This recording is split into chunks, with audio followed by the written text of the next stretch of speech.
Purchase my new book, Martha, Winning the Battle of Dementia and Grief. In the quiet stillness of my mother's final moments, I faced a heartbreak so profound, it left me grappling with a silence louder than words. She had been my constant, my anchor, and while she had lived without me, I had never known life without her. As a preacher, I was used to offering strength to others, but in these raw, uncharted days after her passing, I found myself like Martha in the Bible, battling doubt, wrestling with God, and asking questions I thought I'd never ask. This book isn't just a story, it's an invitation for you to join me in honest conversations about caregiving, dementia, loss, and a quiet space where faith and doubt collide. If you are grieving, caring for someone you love, or simply struggling to find God in pain, I pray that my story will find you of this unshakable truth. Even in our darkest seasons, His love never fails, and the victory is already won. Get your copy, Martha, Winning the Battle of Dementia and Grief.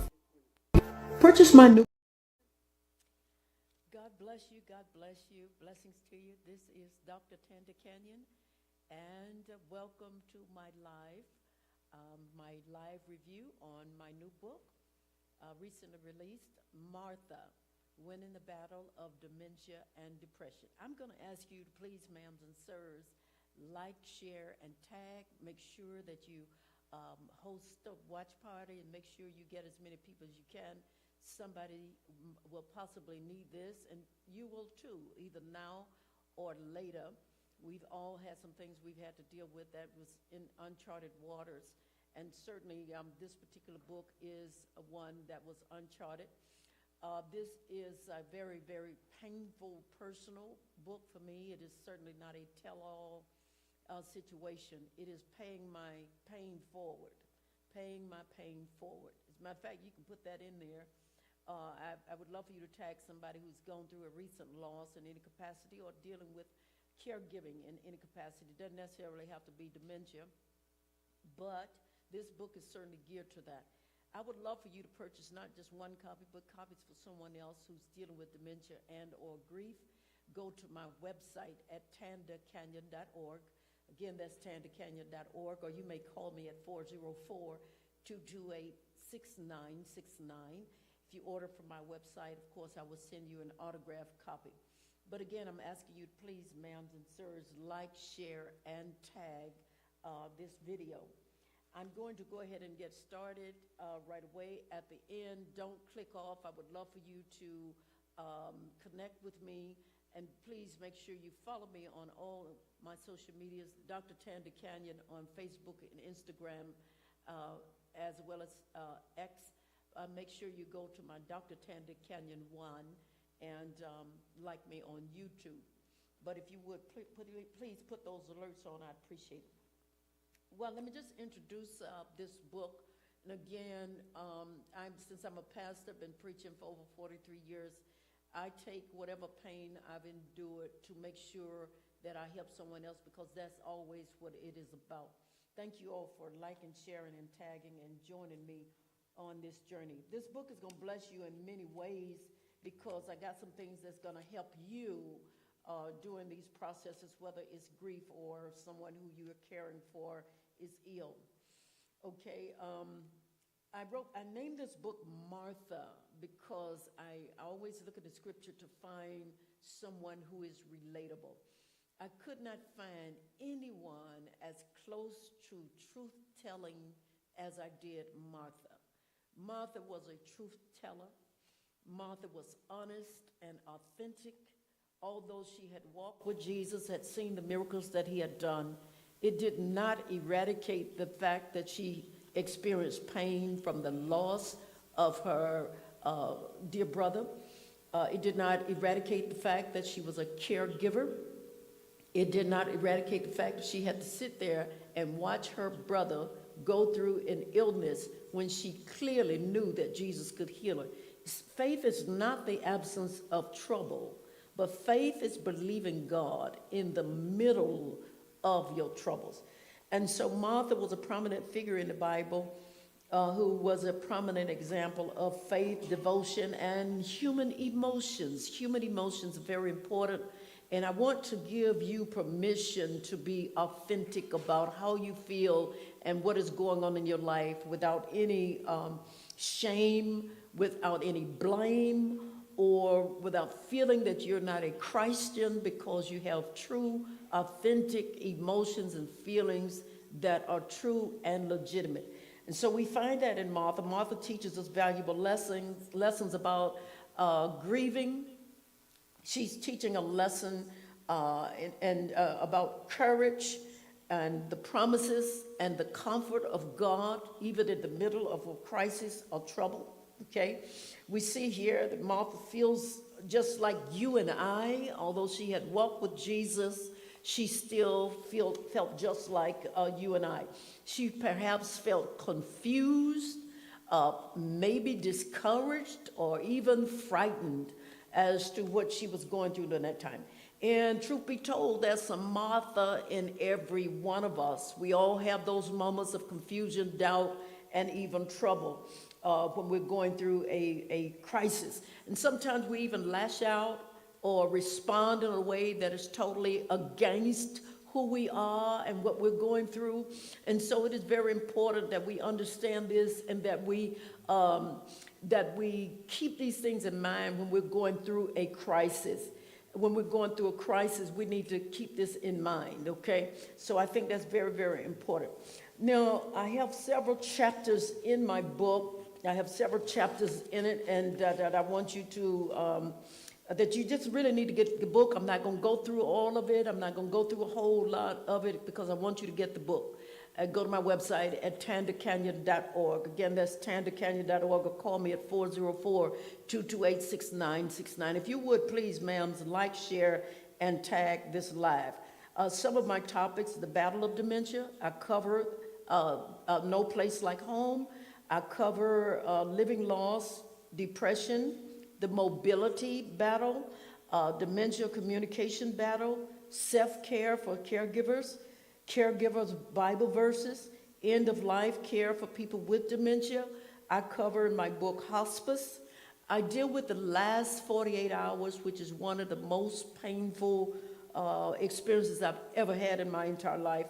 Getting through the first week after the funeral, the grief battle, Jesus wept, fake it until you make it, battling the holidays, Lord, if you had been here, Martha's prayer, the timing of God, Mary sat still in the house, this sickness is not unto death, God is revealed in a crisis, hope in despair, moving forward, the battle is won. In this book, I also cover things not to do when someone dies, things not to say when someone dies, things to say or do for a grieving person. I cover legal documents, how to plan a funeral, obituary guide, daily comforting Bible verses about sickness, daily comforting Bible verses about grief, and of course, meet the author. I want to start with one of my first chapters in this book. First of all, let me explain what dementia is. Dementia is when your cells literally die in your brain, or the loss of cell, which creates memory loss. It prohibits you from functioning on a daily basis. Alzheimer's is a contributor to dementia. So when you hear those two terms, one usually run into the other. There are many manifestations of dementia, and I want to prepare those of you who are dealing with someone with dementia. There are many manifestations. People deal with it differently. I've dealt with it with a relative before my mom. I've cared for an aunt for 5.5 years, and I watched her process. And some of the things that you deal with dementia is forgetting things or recent events. Sometimes the person does not, they can remember years ago, long-term memory, but short-term memory seems to evade them. Getting lost in familiar places, even in their own home. Many times the person that deals with dementia experiences this, using unusual words for familiar objects. The person might call a dog a person, or a person a dog. A lot of times they see or communicate with people that they remember from years ago, which could be a dead relative. It's not personal. It's just that that's the best they can do with what they have to work with. Difficulty following conversations. They'll start a conversation and move into something totally different, maybe something bizarre. Many times it's difficult solving problems or making basic decisions that you know that they were able to do. Difficulty performing familiar tasks like taking a bath or even learning how to, remembering how to eat. And so it's very important that you understand the processes of dementia. Again, to go in stages and phases. The person literally do forget a lot of times how to walk. So when you see them falling or tripping over things, it's not that they just stumbling because they want to, is that they forget how to walk. And so a lot of them become bedbound. As a result of that, their mobility skill of that part of their brain starts to die. So I think that it's important that you understand the phases and stages of dementia. Most of the time, it is not curable. I understand that there are medications now that they are testing, but to this point, they have not found anything that actually cures it. So when those brain cells die, a lot of times that is permanent damage. Some people relate dementia to depression, which is a part of it. And I want to say this. Those of you that care for a person with dementia, you really need to ask the Lord for patience. You need to ask the Lord for his strength to help you when a person is ill or sick. They are going through more than you are. And so they go into a depression because they cannot relate to how they are now to where they were before. They're confused and can't figure things out. And many times they become agitated.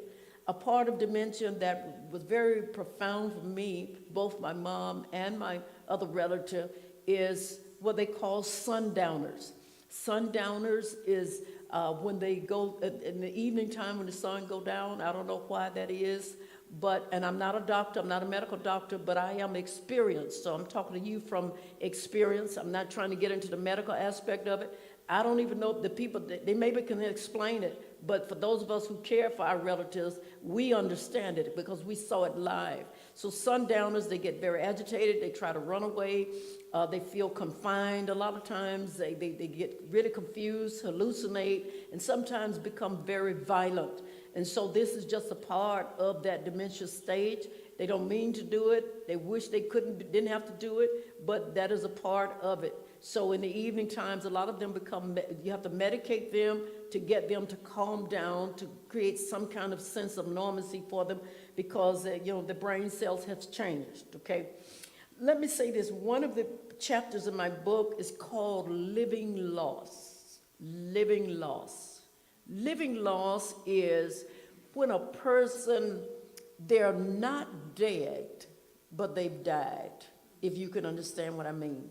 What that means is they are still alive. We hadn't had a funeral. They're still on earth, but they have drastically changed. Living loss, and listen to me real good for those of you who's dealing with this, is a prep for what is to come. Meaning that the whole dynamics of the family, a lot of times if it's a mother or father, a lot of times they are the ones that glue that hold the family together. That person is no longer available. So then what happens is you begin to grieve the fact, I grieve because I couldn't go back to my mama's house and it was the same. I grieve because we would go to mom's house every holiday. Mom would be cooking for us. The family no longer gathered. That was a loss. She was still alive, she was living, but it was a loss. The family scattered because mom's house was the hub. It was the home house. The house didn't feel the same without mom. And so those are what we call living loss. It's still a house, but it's no longer home. The holidays are not the same. That's a living loss. So Pastor, then how do I deal with that? I want you to make sure you get the book because I want to teach you how I had to deal with it. First of all, I had to create a new normal. I had to get my arms around the fact that things had changed. And not just changed temporarily, but it had changed permanently. She would no longer be in that kitchen. She would no longer sit on that porch in the same capacity. So these things are very important. So living loss, and I want to reiterate that to you. If you get this book, you're going to be glad you did. This is where the child really becomes the parent. Because if you got dementia, you can't function for yourself. You can't really think for yourself. Your daily activities and functions has been interrupted. And so living loss, again, is a prep for what is to come. So finding new normals are very, very important when you're going through that. And I want to say this, and this is very important. Give yourself permission to grieve that process, to get your arms around that. Because it has changed. A lot of times it changed rapidly. It changed unexpectedly with no warning. And in my case, there was really no prep. Even with caring for another relative for over 5.5 years, nothing, I do mean nothing, prepared me to see my mother going through this type of challenge and me becoming a caregiver for her. And again, I have other relatives who would tell their perspective of how this, but I'm simply giving my testimony. This is my walk with Mom, okay? And so, learning to communicate with her. Let me just say this, and I'm not going to go through my whole book. I want you to get it. Go to my website right now at tandacanion.org and order your autographed copies, because I know it's going to bless you. This book is going to help a whole lot of people. You can call me at 404-228-6969, and someone will take your order. You can get this copy right now, and it'll get to you soon. But one of the things I want to remind you is, some of the things that I want you to get accustomed to not saying to a person who's going with this. First of all, you can tell that the memory and the cells are declining because they repeat. If you're going to walk with this person, first of all, you're going to have a lot of patience. And you got to act like it is the very first time you've heard it. Every time my mother said something, to me, I tried to make her feel like it was the first time, because she was trying to get her bearings around communication. They cannot communicate. They want to, they try, but they cannot. So every time she said something, I pretended that it was the very first time it was ever said to me from her. She would repeat on a perpetual basis. It was a constant repeat. But again, I had to remind myself that she could not help it. I had to remind myself that if she could communicate, that she really would. Okay, so she retreated back to childhood. They remember a lot of times the things that they used to do. Again, the short-term memory is gone. And why that is a medical term for that. Again, I'm not a doctor. But the short-term was what they have a real loss for, so they go back to childhood. For example, my mother, I had to learn how to communicate. She could not come into my world. I had to go into hers. Okay, she could no longer communicate to me on my level. I had to go to her level. So one of the things that was important to her was cooking and preparing for her family. She'd tell me things like, go turn my pot off.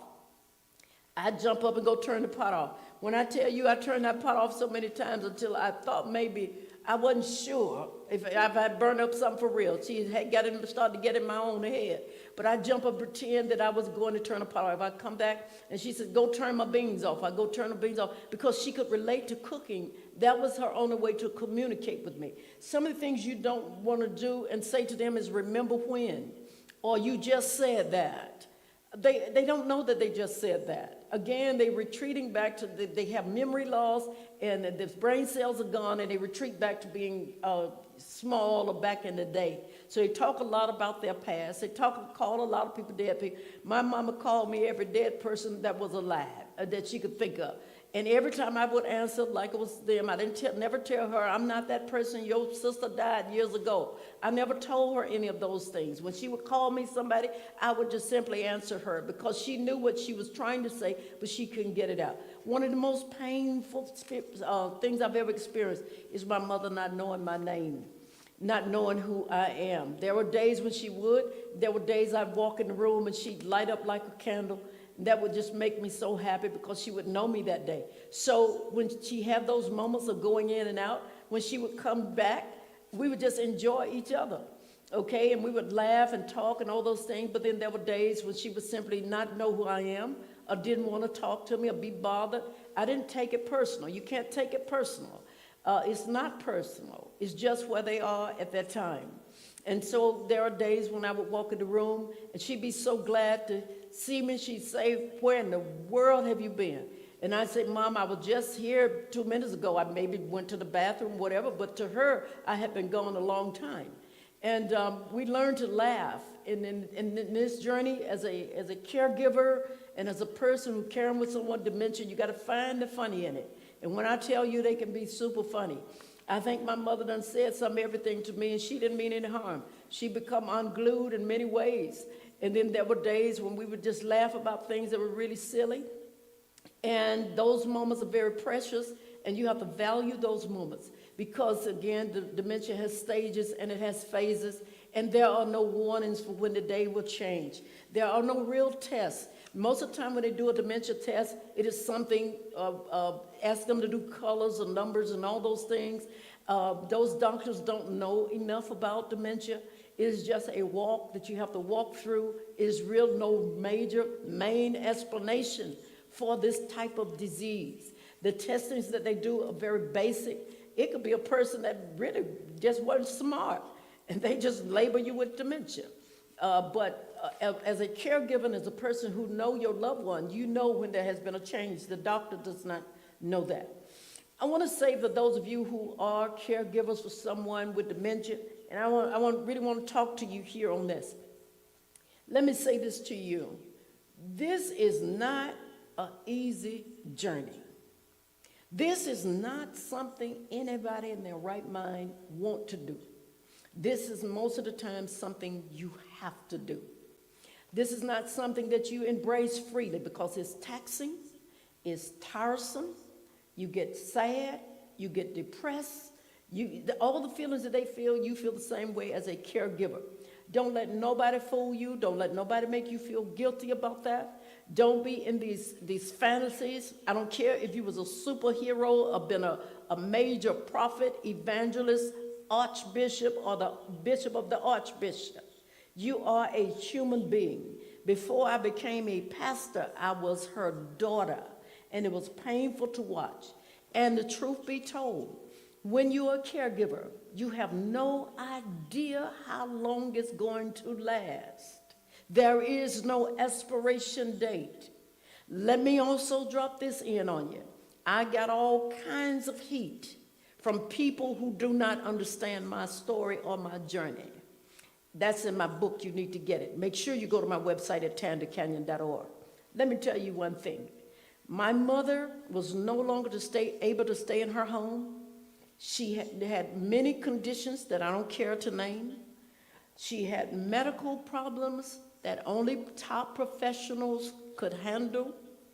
My mother was not a small lady at some point in her life, and so that required additional help. I want to say to you that the street committee will make you feel bad about making professional decisions about somebody you love. I will repeat that. The street committee, the folks that's not in the know, will make you feel bad about professional decisions that you have to make for your loved one. I want to say to you, always do what is best for them. My mother never wanted to stay with any of us. Those are things she put in place prior to her condition. She never wanted to stay with us, which my husband would have allowed me to take my mother in any day of the week. But that was not what her wishes were. But when I tell you, I made sure that she was in the best place that she always wanted to go. She was never abandoned. She was never forgotten. The staff there knew that if it was any problem with our mother, it was going to be major. They took care of her. They loved her just as much. Well, I won't say just as much as her own family, but they loved her and they carried her because they knew she had somebody who cared and advocated for her. If you have to have your relative in a facility, you advocate for them at any cost. You make sure you're present. And that was something that everybody who knew Tanda Canion knew how well I took care of my mother. So I want you to also make sure that you don't feel guilty for people who don't know what's happening, for making sure your parent or your loved one is in the proper place that is best for them. If it is home and you can do it, you do that. But make sure that person have the assistance that they're going to need and you're going to need, which leads me into one of my chapters talking about caregiving. Caregiving is very important. Caregiving is not selfish. And again, we try to quote the scripture about those things, but you're not selfish when you're a caregiver and you have to take some time for yourself. It's very important that you do that. I want you to remove the guilt for asking for help, and not just asking for help, accepting help, okay? Again, the beautiful people that helped with our mother was absolutely amazing. They became her daughters. They loved her, and I received that help because there were times when I felt guilty about not going. And I went every 7 to 10 days at the max for over 10 years, close to 10 years. And my husband would have to literally tell me, you didn't feel guilty for not going this time. And I felt guilty. I thought it was something wrong. I said, well, what if something happened to her? She's looking for me every 7 to 10 days. And I cared for my mother long distance. That was very taxing to run up and down that road. First of all, I got older, she got older, and it was taxing. But love make you do things that you possibly couldn't do in and of your own strength. And grace is sufficient when and where you need it. On top of taking care of my husband, my children, my grandchildren, a church, business, and a full ministry. The grace of God was the only thing that sustained me, okay? So again, you got to benefit as a person in order for the person to benefit from you.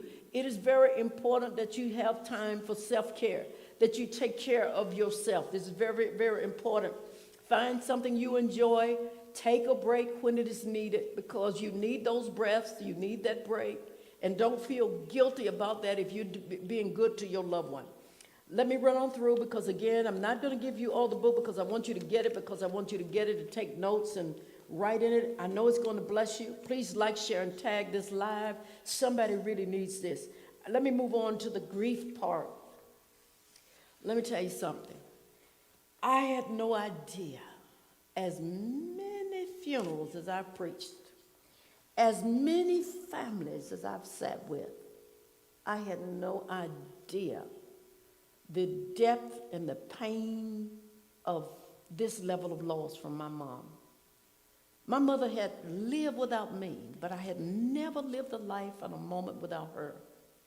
Not only to watch this process, her in and out of hospice, the decline, the last 48 hours of her life was earth-shattering. It's no kind of prep or really, I don't have the vocabulary. I'm not going to go into that because I'm trying to hold myself together to keep from going back into that. I don't want to go back into that, not today. But that last hours was indescribable. It's a pain that you can't hardly articulate. There is no scripture to get you past it. You just have to go through it. That moment of death that became that final moment when you realize it's really here, although you knew it was coming, you can't get your arms around that at that time, because the reality of it and trying to prepare for it is two different levels. So grief has stages. Everybody grieves differently. Some people don't shed a tear. Some people show no emotions, and then there are people that fall apart. I want to give you permission to go through grief however you choose to go through it. Grief don't have no expiration date. Grief have stages, phases, and what I call ambushes. You could be in a store. There's something make you smell like your mother. Or I've seen people with their mamas. And I said, I begged God to let my mama stay a little bit longer. I would take her sick. That's just how much I loved her. I would take her sick. Just let her stay. So anything that triggers those things, you can't help it. It just happens when it happens. You can't prepare for it. You just have to go through it. Grief has stages. Again, you have the denial. I can't believe this has happened. Sometimes people get angry. I believe Martha was angry when she asked Jesus, where you been? She didn't even speak to him. She just went into, if you had been here, my brother wouldn't have died. Now, everybody like to talk about Mary sitting still in the house. That may have been grief, because grief can be paralyzing, where you can't even move. You just can't even move. I'm telling you. And so I want y'all to get out of this superhero shouting over, oh, I'm good. That is denial, sweetheart. Oh, I'm better. And when you're falling apart on the inside, I want you to be like Martha, be a truth teller. I'm not trying to get you to jump in a casket. I don't have to jump in the casket because I was good to my mother. But there were days when I would go visit her. I couldn't even stay away from her grave because I felt like I needed to take care of her even in the grave. But sitting out there, I literally wanted to jump in there with her. But I knew that that was no longer a possibility. Bargaining, God, please let them stay. I'll take the place. All of those things. Depression, in which I went into a dark hole. And I was still preaching because, you know, you preach through pain. And that's what this book is about. I'm paying my pain forward. But that doesn't mean that I wanted to. And when you are a preacher and you called by God, the anointing comes from your breaking and crushing. God help me. Y'all need to like, share, and tag this. I was preaching depressed, and there are days I'm still depressed. I don't always feel good, and I want you to be okay with not being okay. In this book, I also have a journal where after each chapter, I ask you, are you okay? Very few people ask me, was I okay? Very few people. Very few people cared that I was in pain. Just keep preaching to us, Pastor.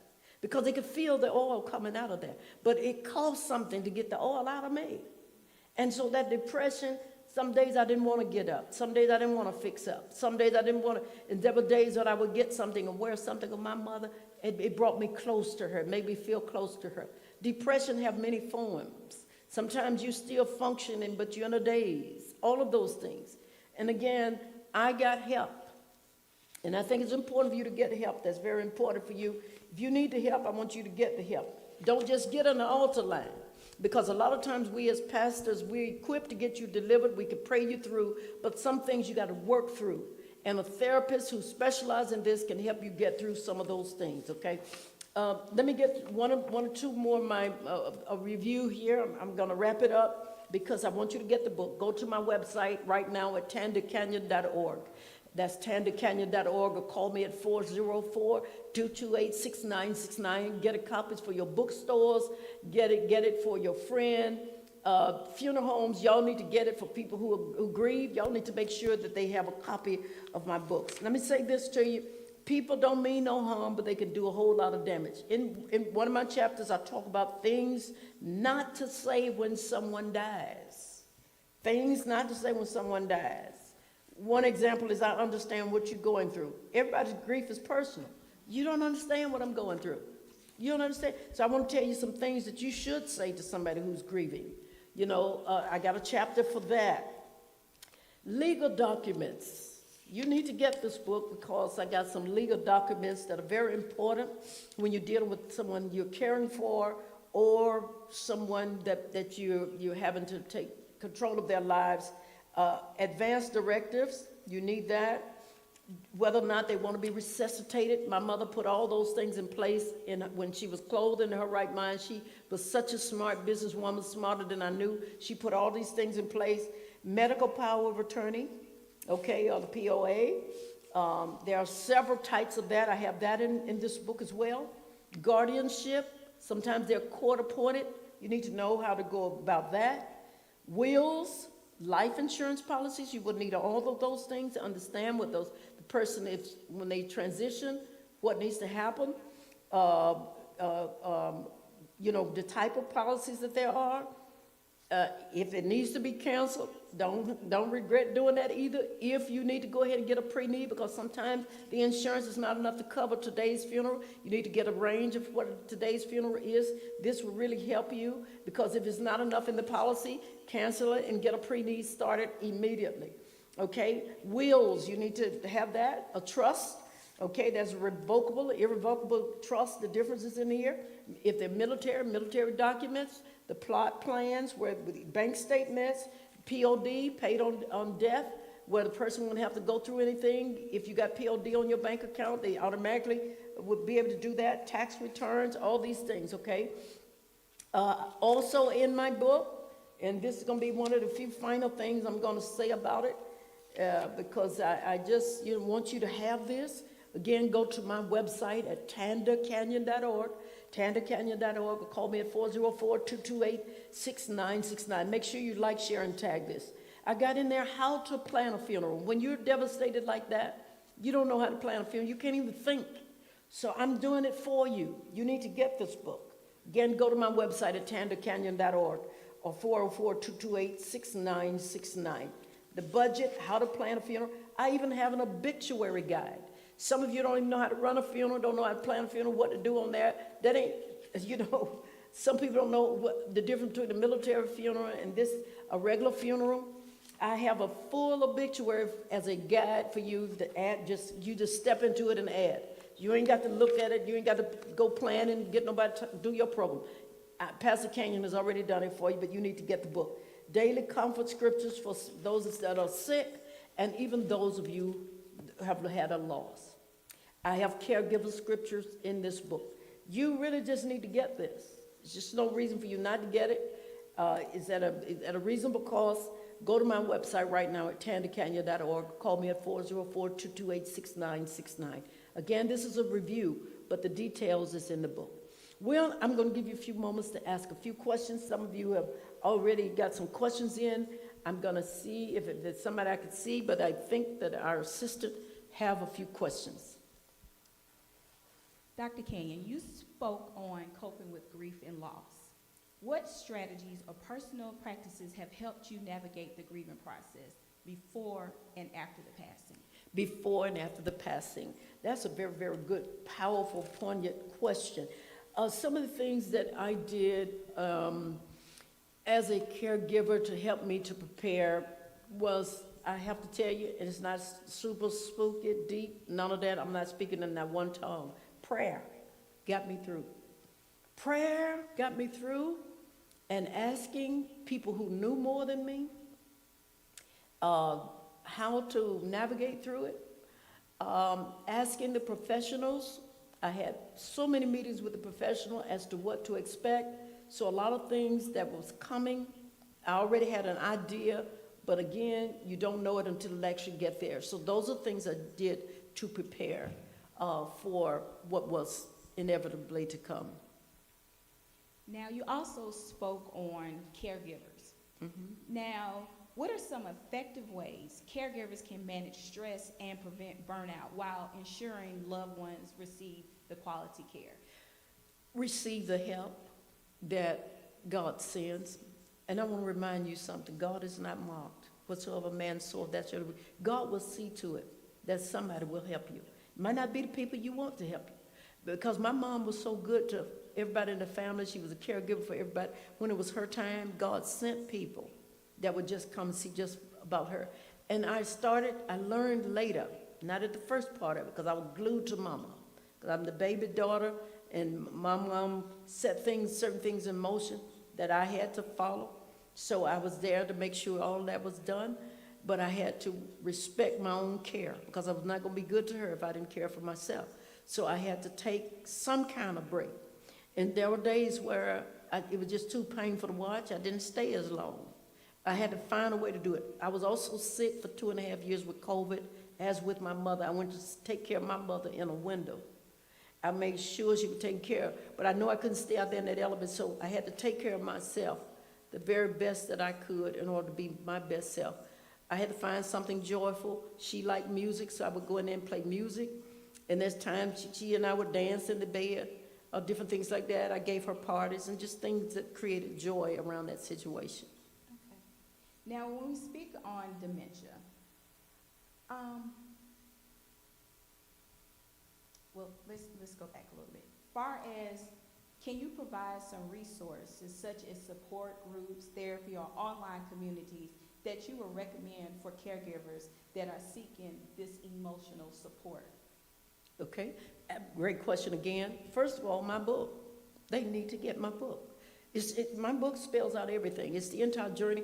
I had years of prep before my mother dealing with my aunt for 5.5 years. That was like a springboard to my mom. Again, nothing prepared me for mama. That's a whole nother level.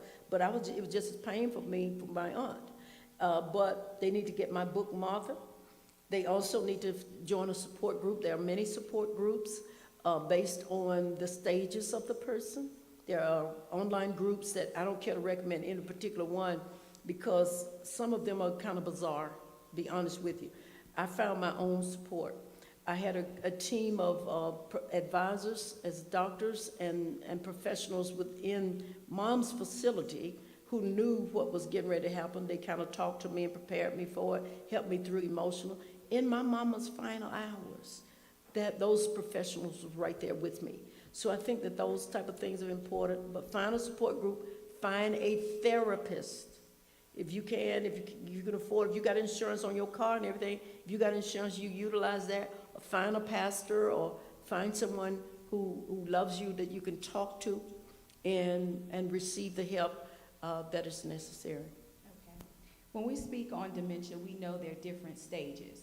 How does the caregiver prepare to deal with those different stages? You have to watch it. When my mother started to decline, she became totally bedbound. Her feet would swell. She could no longer walk on her feet. She couldn't get her arms around how to stand up anymore. So I knew that was another phase. The more she repeated, I knew the cells were dying. As they moved towards the final days, they forget how to eat, pocketing, holding food in their mouths where they no longer swallow. I was prepared for it, although it was still bad to watch. So those are the things I read up on it to prepare me for those stages. And I listened carefully to the professionals who knew more. Okay. Now, speaking on honoring and preserving memories, what are some meaningful ways families can preserve their loved one's legacy and celebrate their life despite the challenges of the disease? One of the chapters in my book is the week after the funeral. When everybody gone home and the pies have stopped and this chicken stopped being sent to your house, you and your family, if you got family that's close to you, if you don't, you create your own memories. Things that I did, I wore my mom's pajamas. I wasn't losing my mind, although it felt like days I was losing my mind. But I started not to put up my Christmas decor in the home house. I said, well, Mama ain't here, she ain't coming, so I'm not gonna do it. But the Lord told me to create new memories, get a fresh start. Your mom would want you to continue, or I would have taken you with her. But I kept the tree up, put the tree up in memory of Mom. Caring for what she cared about is also creating new memories. Her home, the home house, planting new flowers, all of those things is keeping memories alive. Her favorite meals, cooking those meals. She's a specialist in cooking, and her lemon meringue pie. So I make that, and I always think about my mother with that. Anybody, any questions? I have a few people in my audience here, and I have some of you that perhaps online. I don't know if I could see you or not, or if my team could let me know if there's somebody out there that have a question on our live. I'm going to ask you, though, to please like, share, and tag. Please like, share, and tag. Please like, share, and tag. Make sure somebody else benefits from this. All right, we have a question. The living lost, Pastor. You were there with your mom. She was living then.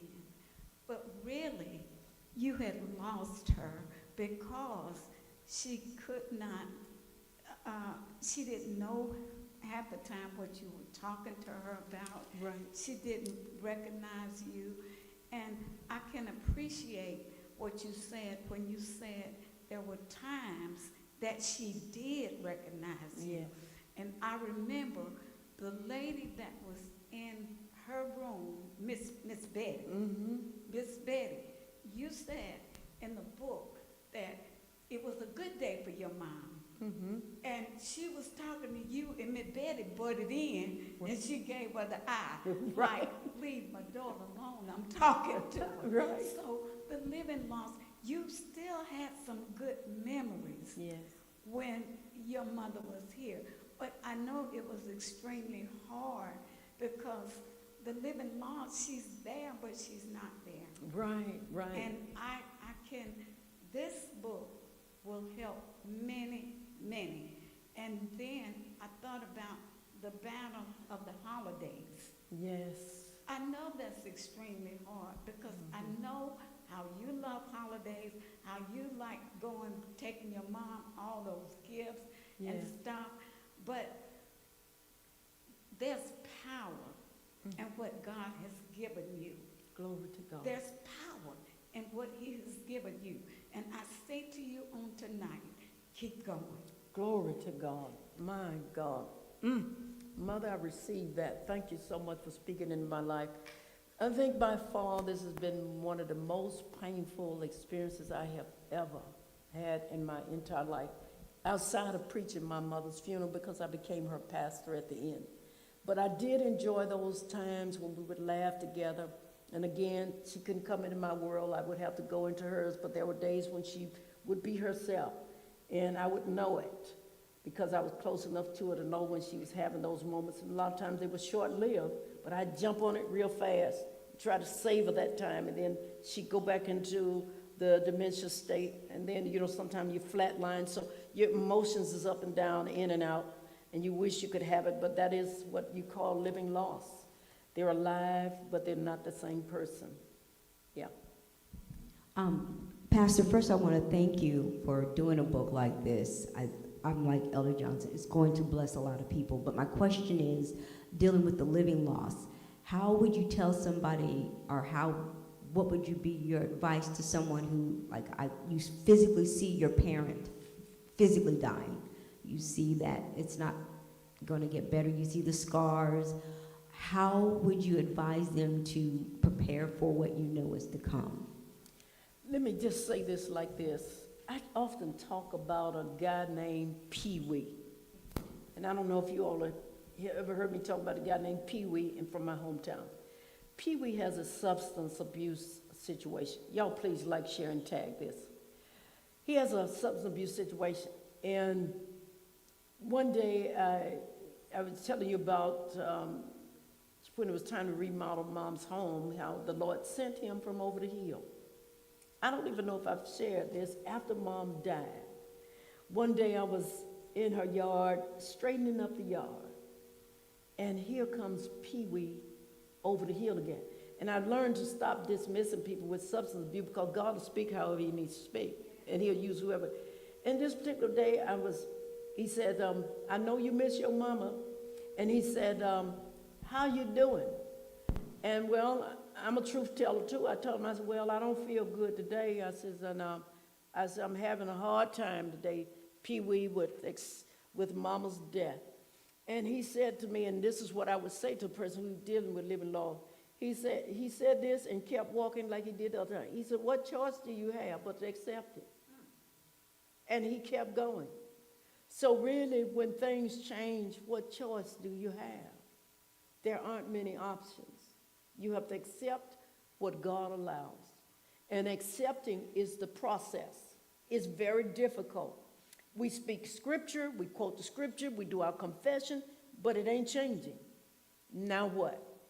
You accept what God allows, because his ways are not our ways. You can wish it all you want it. You can get as much oil as you want to pour on it. You can prophesy all you want to. You have as many prophetic experiences as you want to.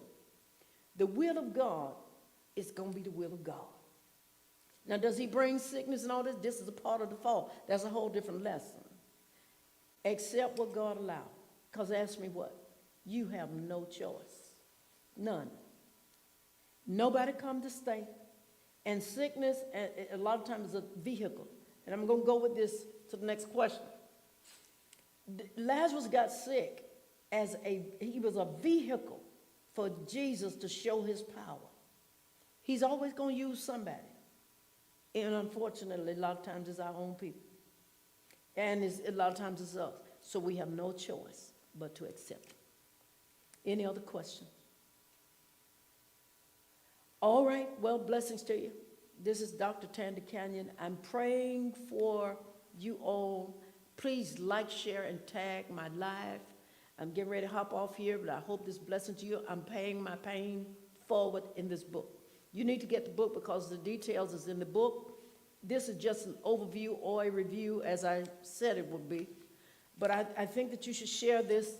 Some of you don't need this book right now, but you very well might need it, and you just don't know when or how. This book is going to give you permission to grieve your loss, to be a truth teller, to experience it, whatever your pain level is. And Jesus never rebuked Martha for how she felt. He just had to remind her who he was. And so I want to say to you that those of you that are caregivers and dealing with this dementia process, don't be embarrassed, although it is embarrassing, some of the things that you will have to endure. Love your loved ones in a way that is meaningful for both you and them. Love them the very best you can. Remember, they are not the disease. The person is still a soul. The person is still a human being. They need you just as much as you need them.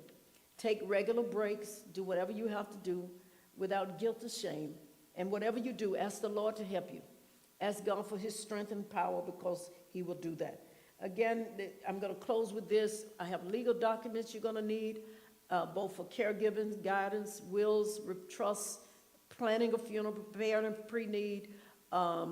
Any of those things is right here in this book. Go to my website at tandacanion.org or call me at 404-228-6969. Get your autographed copies. Buy it for somebody else. Use it in your bookstores. Use it for your book clubs, your prayer groups. You're going to need this information at one point or another. Coming up real soon, make sure you put those alerts on. I'm going to be doing a group session with professionals. They're going to be right here with us. And I want to give you a space with other people of like faith or like experiences as a safe place to connect with each other. And this is one area you can get support. Mother's Day is coming up, and perhaps birthdays and holidays are coming up. This book is going to help you, as well as stay close to me. I'm going to be digging into this some more. All right, until the next time, blessings to you. Thank you so much for tuning in. Make sure you like, and share. Blessings to you. I'm praying for you.